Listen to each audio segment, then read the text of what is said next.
Right, well, it's good to have you with us in another vital European election. Greek voters have protested against the country's major parties, but have not left any group with enough support to govern alone.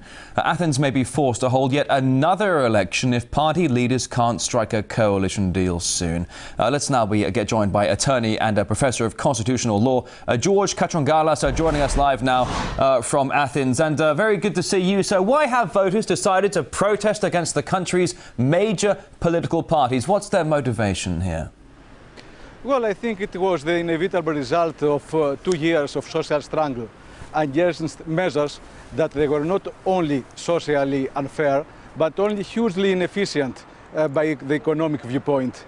And I think we do not see only the collapse of the old Greek political system in that.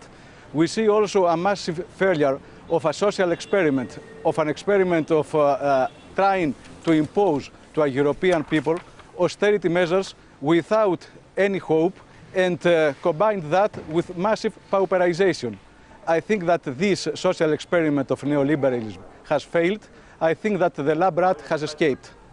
All right, so, but I mean, let's just one issue here, because certainly a little bit of history has been made. The so-called extremist group Golden Dawn, now headed for Parliament. It's the first time in nearly 40 years that a far-right group has done so. Has it really come, when it comes down to the public mentality, has it really come to this, that they've decided to vote in an extremist group, that of Golden Dawn? This is really a problem. Of course, it is not a Greek exceptionalism.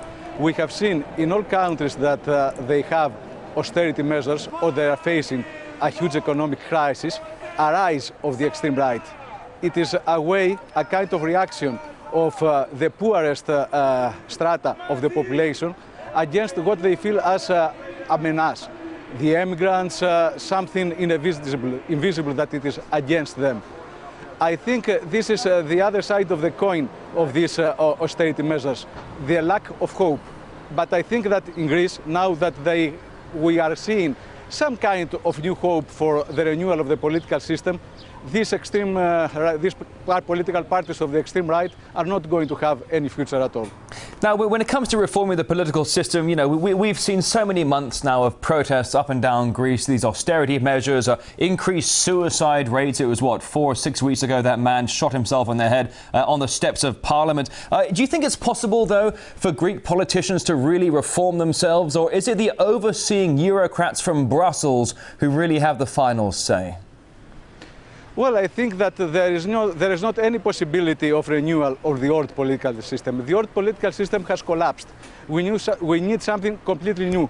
It is true that the old is dead now, but the new is not yet born.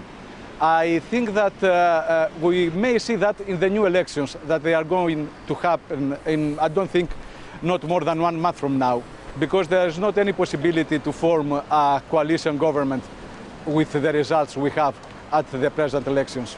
Well, as you say, when it comes to the issue of elections, if the first 3 parties cannot strike a coalition deal in the next 3 days, Athens will be forced to hold another election next month, as you were saying. But can we expect a different outcome, or is it just heading for another political stalemate?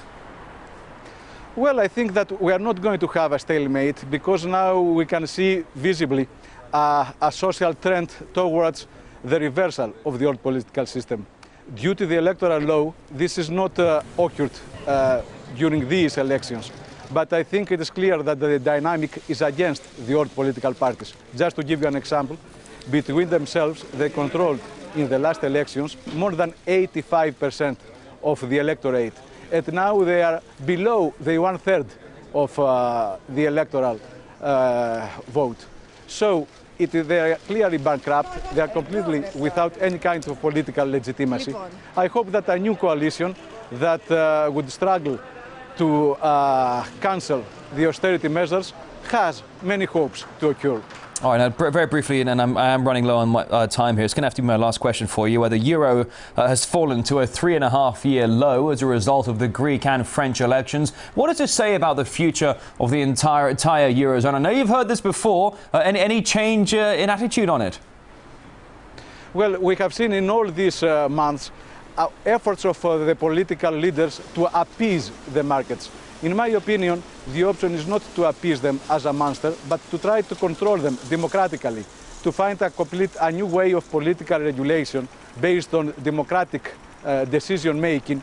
And I think this possibility, this new prospect, is that terrifying the speculators.